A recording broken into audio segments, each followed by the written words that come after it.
Здорово всем, с вами Миша Выплюшка, это канал бывшего осужденного. Продолжаем цыганскую эпопею, вторая часть того, как сидят цыгане на зоне. Прошлое вроде как залетело нормально, спасибо всем, кто поддерживал, писал комментарии.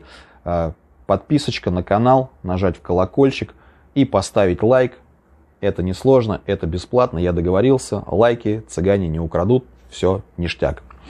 Давайте будем продолжать. Для тех, кто впервые на канале, я сам провел 12 лет в местах лишения свободы, чем я не горжусь. Здесь я просто рассказываю свой опыт и не более того. В общем, в прошлый раз были такие прикольные истории, они, в принципе, сегодня вот как бы и продолжатся. Следующий случай, который произошел у меня, был, как произошел, я его просто наблюдал. Произошел тоже моим вторым сроком, в Рязани я сидел. Поселок Центральный, общий режим это просто называется, там типа поселок Центральный, рядом там с ним поселок Центральный, вот, ИК-1 или ИК-5, короче, не помню, вот. И, короче, год 2008-2009, где-то так. В общем, вот эти пацаны, были там у нас на бараке два пацана, два цыгана, они порядочные, арестанты, короче, сидели мужиками, и все как бы нормально с ними, вот. С которыми я играл в карты. В общем, получается так, с малолетки приезжает цыган.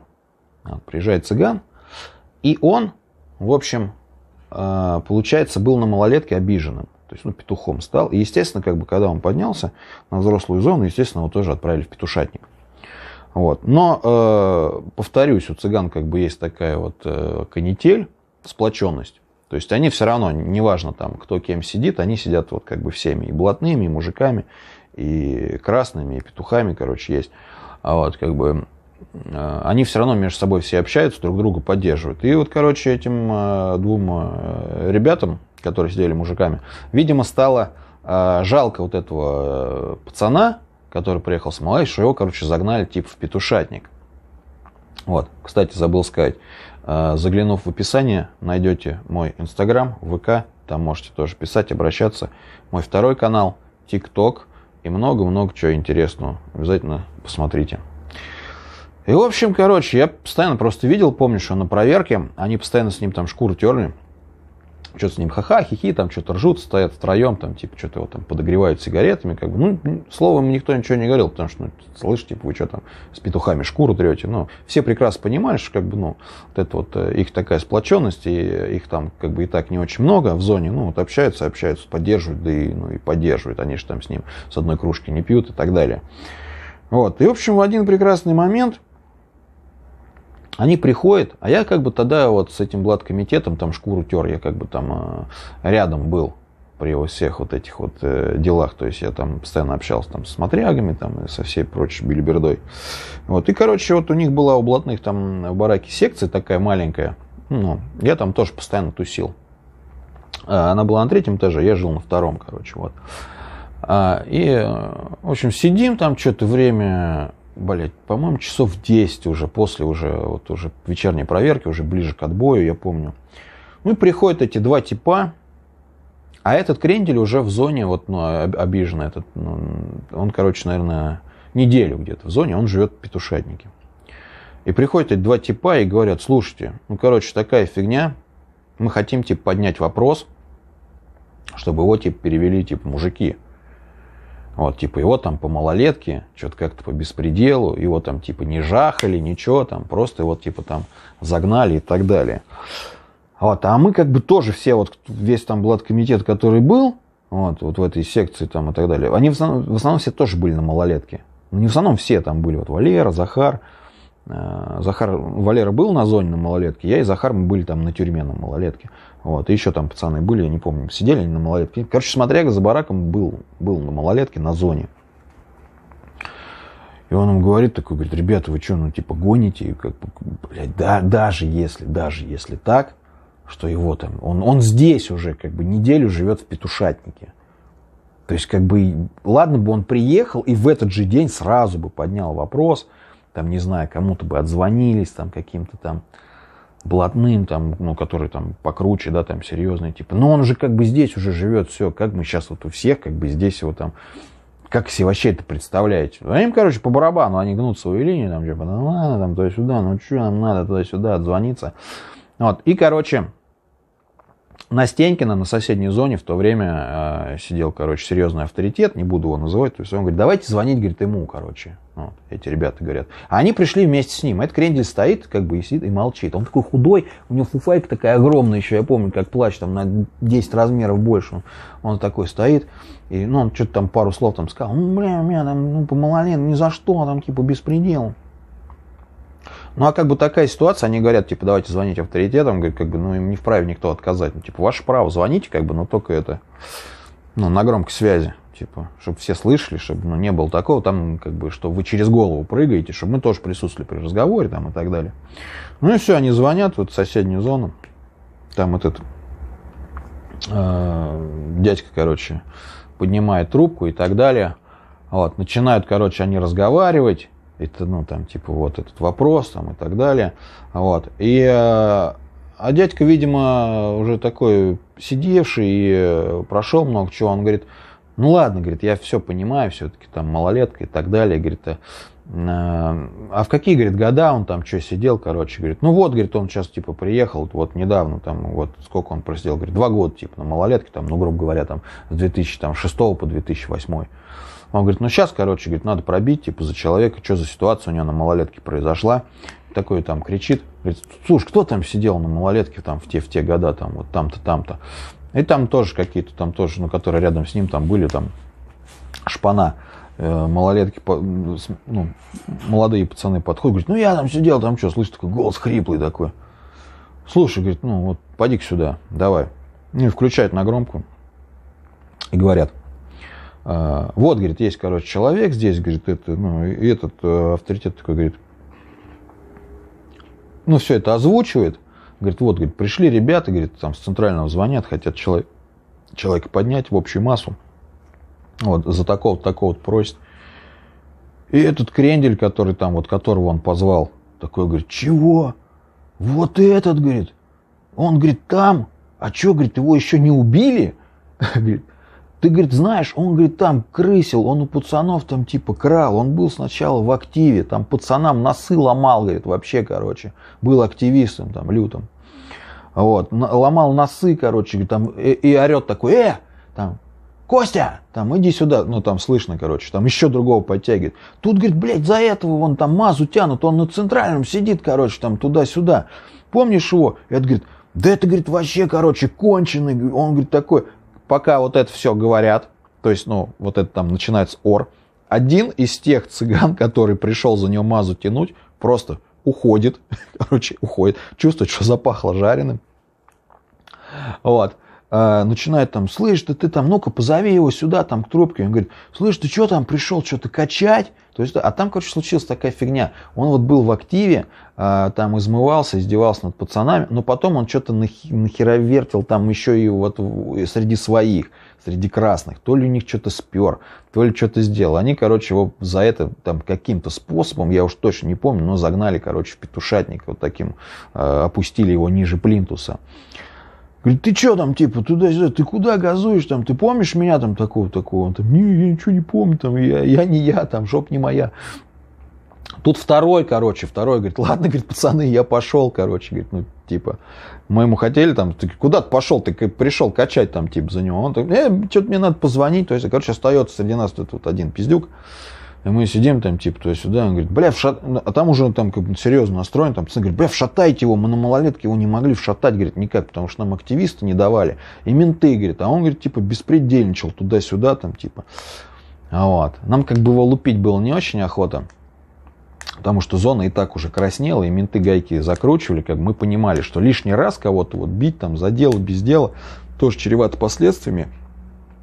Ну, а, короче, пару лещей мы им, конечно, отвесили вот после этого разговора, потому что когда вот там типа, ну, этот авторитет там говорит такой, короче, давайте, короче, все, разберемся там, пацаны, и он там говорит, блядь, ладно, ребят, короче, говорит, там это, естественно, никого никуда уже не поднимут, вот, говорит, давайте это, реально ему пару оплеух, короче, чтобы это все, и пускай там дальше знает свое место, вот, в общем, вот такая была ситуация Смешная она или печальная, я оставлю это на ваш суд. Вот, обязательно напишите в комментариях.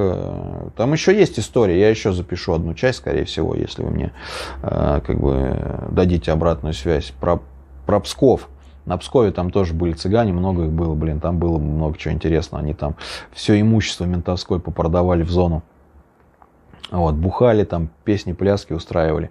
Вообще, цыгане, да, вот, ну, вот когда я начал сидеть, получается, 2003 год, очень много заезжал, очень много, ну, я думаю, ни для кого не секрет, что очень много там, ну, они барыжат, да, вот. Но это как бы формат такой уже, вот, новый, скажем так, несмотря на то, что это было почти 20 лет назад, это новый формат цыган, то есть барыжничество и так далее. Большая часть, да, сидит вот именно за эту фигню. Есть еще, как бы, даже, наверное, сейчас, которые сидят за какие-то кражи там и так далее, да, но основная часть сидит за барыжничество, причем они это не признают все. Они все говорят, что подкинули. То есть был у нас один крендель, я помню, первым сроком сидел, Вася такой, с Михайлова, ну, Рязанская область. Ему там типа подкинули аж 10 килограмм по всему дому, распихали по всему огороду. Но если хотели подкинуть, ну, подкинули, ну, даже хрен с ним, кило, и то много-то. Но 10 килограмм это подкинуть, это еще надо где-то их взять. Ну, и это что, ну, короче. Вот такая фигня. К чему я это все говорю? Но раньше, как бы цыгане, это были прям вот такие реально коренные обитатели тюрьмы. Цыгане имели огромное уважение. То есть я слышал это еще от старых арестантов. И это подтверждается тем, что даже как бы... Ну, вспомните песни Круга, да? Песню грустную в тюрьме поет один еврейский арестант. И слово «мама» каждый узнает. Грузин, рысак и брат цыган. И вот там Каторжанская Русь, то есть во многих песнях это воспевалось, да и вот там, не будем далеко ходить, там Бадулай, Яшка цыган, то есть, ну, действительно находит подтверждение очень много. То, что раньше цыгане как бы это были, ну, действительно такие бродяги, кочевой народ, они сидели там сам за кражи, за конокрадство и так далее. И имели огромное, как бы, ну, действительно уважение, респектули, уважульки вот, по красоте красот, если вы понимаете, о чем я. Вот. Но как бы времена меняются, и действительно большинство из них сейчас на данный момент отбывает именно вот как бы за барыжничество, за хранение. Ну, не знаю, что по этому поводу вам еще сказать, добавить. Впереди много историй еще про них. Вот. Сейчас, кстати, не знаю, сколько их в зонах, вообще сидят ли они или нет. Хочу напомнить, что этим видео не хочу никого оскорблять. Нацию целиком я не беру. Я рассказываю за тех только, кого видел сам. Вот. То есть, чтобы потом не было опять тонна хейта, как я, вот, ну, когда вот это видео выпускал там в прошлый раз. Вот, оно всем понравилось, но мне потом писали люди, типа, этой нации. Типа, вот, зачем ты так туда-сюда, всех под одну гребенку. Вот, и вот эти комментарии, короче, там с миллионом ошибок. Реально, кстати, ну вот, есть такая фигня, что тех, кого я встречал в зонах, ну, цыганов, они как бы вообще большинство были неграмотные. То есть они даже не то что писать, они расписываться не умели. Они ставили крестик, когда им что-то приходит, там какая-то посылка, там, не знаю, там какое-то письмо. То есть они реально даже расписываться не умели. Ну, а нахер им надо, в принципе, не знаю, расписываться даже. То есть реально настоящие такие отрицалы, да, ну, бродяги криминального мира. Серьезных авторитетов не могу сказать, что как бы что-то за них слышал или видел.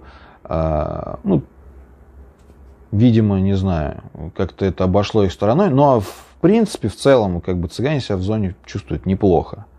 Вот. Несмотря на то, что они там, да, где-то могут и накосячить. Но, как правило, если цыгане сидят как бы порядочными мужиками, ну, там, порядочными, или там бывают там приблотненные, есть такие, да.